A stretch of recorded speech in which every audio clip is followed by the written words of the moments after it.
शनिवार का दिन न्याय के देवता शनिदेव को समर्पित है। शनि को कर्म फलदाता माना गया है, जो लोगों को उनके अच्छे बुरे दोनों कर्मों का फल देते हैं। अगर जातक की कुंडली में शनि की दशा शुभ हो तो व्यक्ति खूब तरक्की करता है। वहीं अगर शनि पीड़ित है तो व्यक्ति को तमाम कष्टों का भी सामना करना पड़ता है। ऐसे में हर व्यक्ति चाहता है कि उस पर शनि की कृपा दृष्टि सदैव बनी रहे। शनि को प्रसन्न करने के लिए शनिवार व्रत बेहद लोकप्रिय है। यह व्रत करने से सारे दुख, संकट, पीड़ा दूर हो जाते हैं। घरों में सुख, शांति, समृद्धि का आगमन होता है। शनि व्रत को करने से व्यक्ति अपनी कुंडली में पीड़ित शनि ग्रह को मजबूत कर सकता है। कहते हैं, जिस व्यक्ति पर शनि की कृपा बरसती है उसे सफल होने से कोई नहीं रोक सकता। शनि व्यक्ति को रंक से राजा बनाने की ताकत रखते हैं। कथा इस प्रकार से है। एक समय की बात है जब सभी नवग्रह यानी सूर्य, चंद्रमा, मंगल, बुध, बृहस्पति, शुक्र, शनि, राहु और केतु में विवाद छिड़ गया कि इनमें से सबसे बड़ा कौन है। सभी आपस में लड़ पड़े। तभी सारे देवराज इंद्र के पास पहुँचे। इंद्रदेव घबराए और निर्णय लेने में अपनी असमर्थता जताई, लेकिन उन्होंने राजा विक्रमादित्य का नाम बताया और कहा, वो इस समय पृथ्वी पर अति न्यायप्रिय हैं। आपकी मदद वही कर सकते हैं।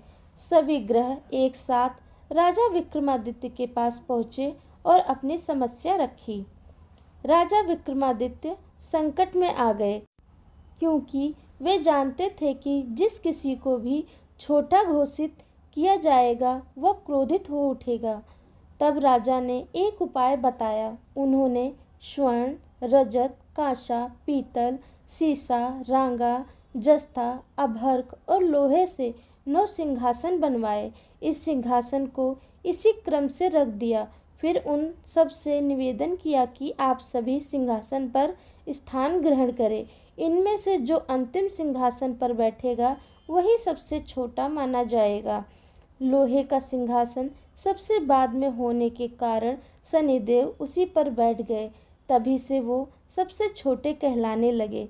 शनिदेव को लगा कि राजा ने जानकर ऐसा चाल चला है। वह गुस्से में राजा से बोले, राजा, तू मुझे नहीं जानता।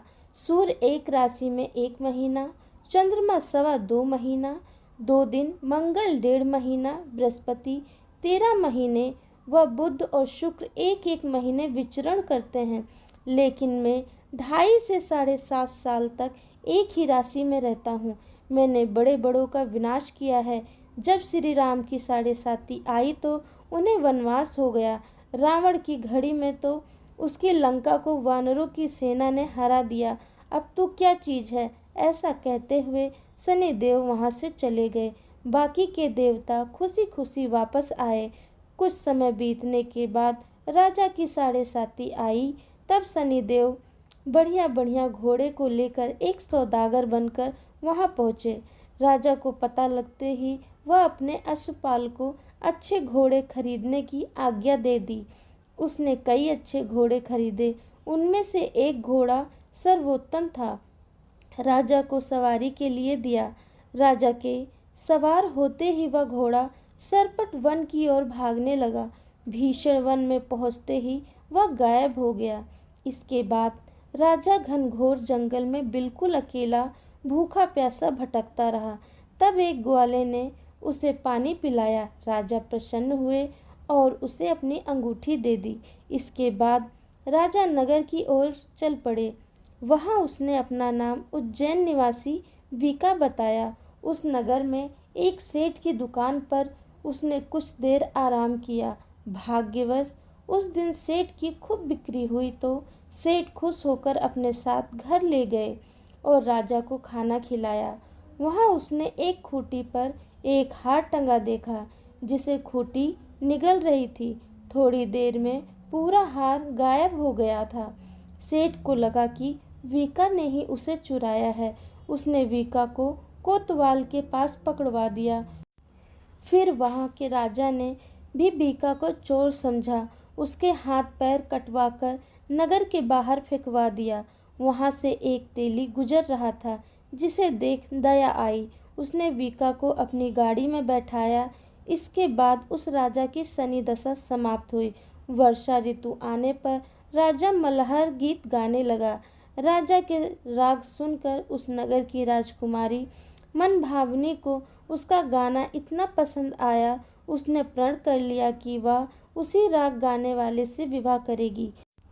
राजकुमारी ने अपनी दासी को राग गाने वाले को ढूंढने भेजा। दासी ने पता लगाकर राजकुमारी को बताया कि वह एक चौरंगिया है, लेकिन राजकुमारी तब भी उसी से विवाह पर अड़ी रही। अगले दिन वह अनशन पर बैठ गई कि विवाह करेगी तो उसी से करेगी। तो राजा ने अपनी राजकुमारी का विवाह उस अपंग राजा से करवा दिया। तब एक दिन राजा के स्वप्न में शनिदेव ने कहा, राजन, देखा मुझे छोटा बताकर तुम्हें कितना दुख झेलना पड़ा है। राजा ने उनसे क्षमा मांगी, प्रार्थना करते हुए कहा कि हे शनिदेव, ये दुख किसी और को न देना। शनिदेव मान गए और कहा कि जो मेरी कथा और व्रत करेगा उसे मेरी दशा से कोई दुख नहीं झेलना पड़ेगा। व्यक्ति रोज चींटियों को आटा डालेगा, उसकी सभी मनोकामनाएं पूरी होंगी। ऐसा कहते हुए शनिदेव ने राजा के हाथ पैर वापस कर दिए।